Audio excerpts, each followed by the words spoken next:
Good afternoon, Fenlanders. How we doing? I'm Daniel. Welcome to Fenland Farming Adventures. Raining, isn't it? Shed's all started to flood out. Just moved the sprayer back in here. Everything's had a juggle around in here today. My mate's been in here today helping me out, so I can't thank him enough. We have managed to get all the wheat tidied up on trailers before it rained too much. Everything's shuffled around. The shed's nice and clean now. Grumpy Grandad, in all of his wisdom, cut the corners of the plastic. So yeah, he cut there. And of course all the wheat went straight in the back there. That was a good idea, wasn't it? So, he's my mate's been in there with his hoover, and I've helped him. Grumpy Grandad's been toing and froing with the telehandler, backwards and forwards to the other farm, tipping trailers, trying to get the trailers tipped while it's not raining. But yeah, I ran out of motivation a minute ago.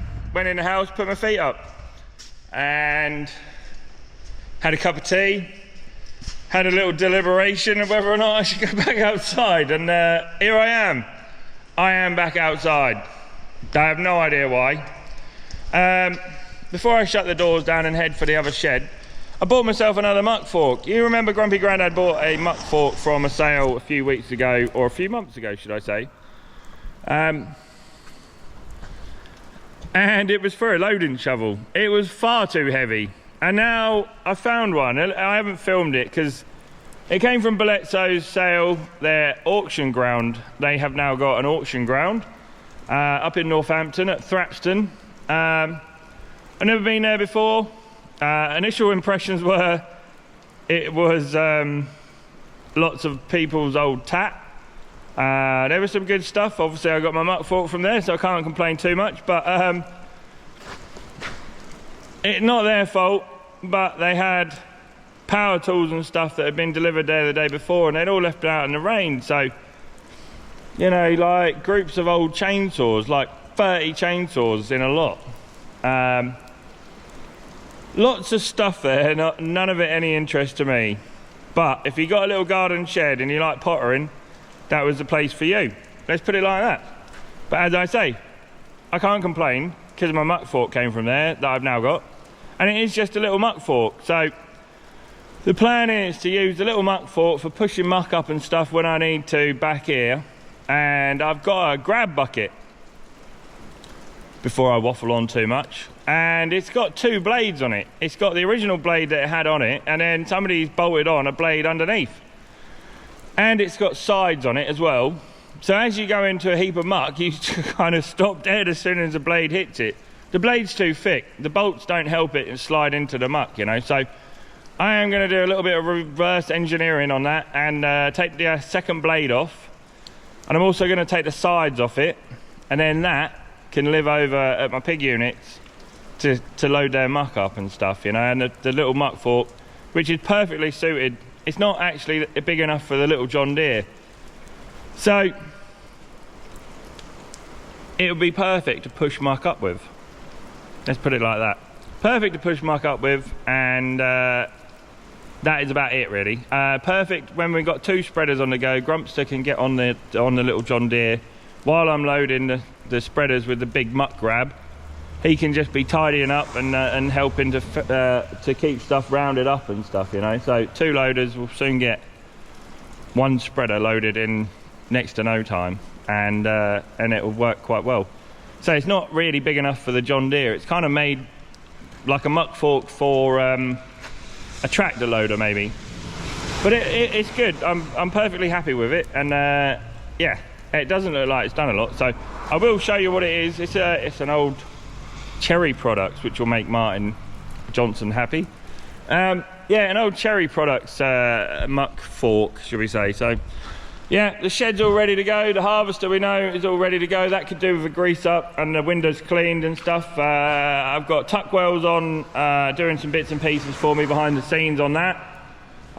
It did have the auto steering on it. So he said, well, it's got auto steering on this. Why haven't you got the So he's now looking out for some of the parts to try and get the auto steering working. We got some a valve coming to stop the topper pulsing, because that was pulsing. So that's a relatively cheap fix. Yeah, so that's good. Get that done. We've got the bunker filling up correctly. I haven't managed to do much filming on the harvester because I've just been like a headless mongoose, running around like headless chicken. 2 people on the harvester picking off for me. Grumpy Grandad shouting at me to get things done. And my cousin Martin's been and helped us on Sunday loading all our trailers up, so I can't thank him enough. I know he likes watching the show now, so yeah, I've had him, not really, him and me dad both together and you're like not piggy in the middle, but everyone's got a different opinion on how to do things and stuff, and then when you got 2 of them with their own opinions, you know, it starts to get like, I'm getting overloaded here. Martin found out last year when he took the harvester and just and went off on his own to learn all his mistakes and figure it all out for himself, you know. And when you're trying to concentrate on 100 different things on that harvester, it's like a combine on steroids. It really is. Combines virtually set themselves up for one field, and you virtually, give or take, a few little tweaks. You don't have to touch too much, but with the harvester, it'd be so handy if we can get that steering working. You know, so that I can concentrate on setting the harvester up. I played around with a few different things on the harvester. One worked, I think, a little bit. I had both cleaning modules on extract, and then I put one into convey and tried to put some agitation on the webs to try and shake some dirt out, and then immediately got shouted at. Yeah, my cousin Martin noticed that straight away, that I changed something, and he was like, yeah, whatever you've done, just go back to what you were doing. So we're getting there. He's going to take the harvester next week, I think, if we get some dry weather. Look at it, it's absolutely tipping it down. So I've got James from Green Tech coming out in a minute to just try some brackets on my loader. A company I've not dealt with before, but apparently they're between Thetford and Bury, so not too far from me. Let's go and make today's video a bit interesting, considering it's belting down with rain and I don't really want to be out here, if I'm honest. So we'll go and get the bucket grab. It is a bucket grab, isn't it? We'll go and get that. We'll get the blade taken off that and get the sides taken off it, and then we'll give it another try at the pig units and see if it will stab through some muck then. I've got boxes to get round. All my trailers are pretty much there, ready to go. I've got boxes to get round. Grumpy Grandad ordered another load of new boxes. Obviously we've had to, them ones there can be fixed, them boxes there can be fixed, them ones out the front there are to be sorted through. I've lost a lot. I may have lost 150 odd boxes this year, so you know, Grumpster's replaced them with another. Here they are. I'm going to turn the light on and nothing's going to happen. Oh, here's a bit.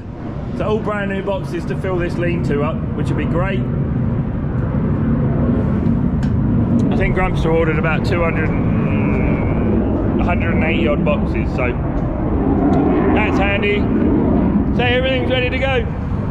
Just now waiting on the weather. I think the spuds are ready to put into store now as well, so even better. You know, we are.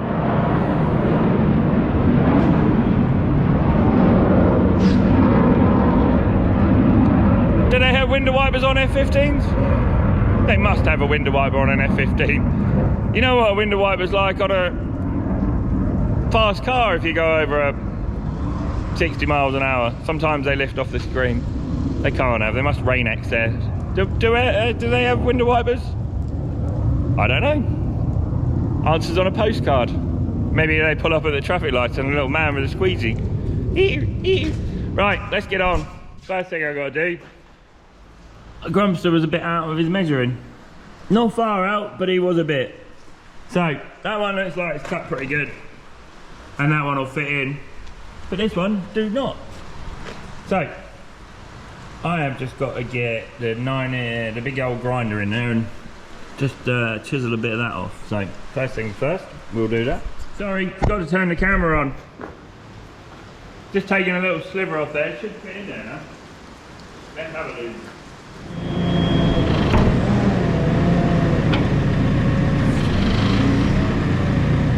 Oh yeah, we're in. Just a little sliver is all it needed. Voila! Now, ew. As you can see, it's got 2 blades on it. So I'm thinking, take them plates off. They come off the side, each side. Take them off. We should be all good. So I will start setting about them with a wire brush, I think. And on the inside there, and all the excuse my French, can all go back in the bucket. Woo! Mrs. Palmer is going to love me when she smells the GoPro. Ew. I'll figure out what's underneath yet. Hopefully just a bolt in there. Oh yeah.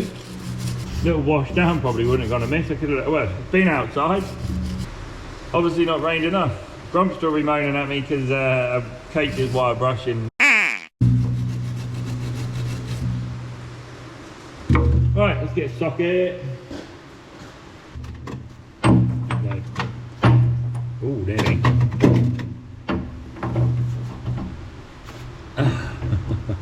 Not quite. With a gentle hammer.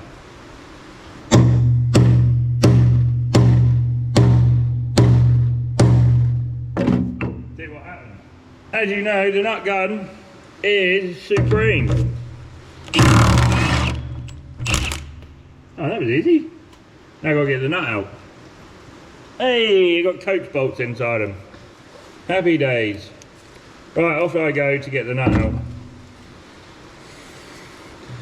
That was a lot easier than I was expecting.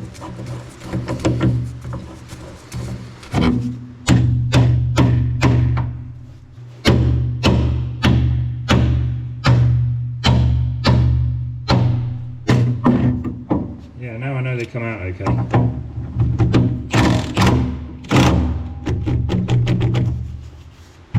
What do you all use when it comes to nut guns and stuff? Makita, DeWalt.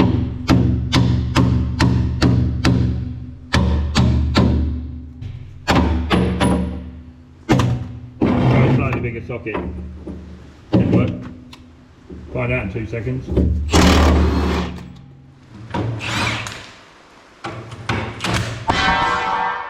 Jeremy does it.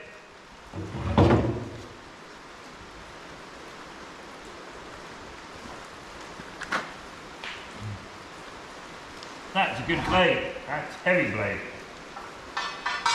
I'll put that lot back together and keep that.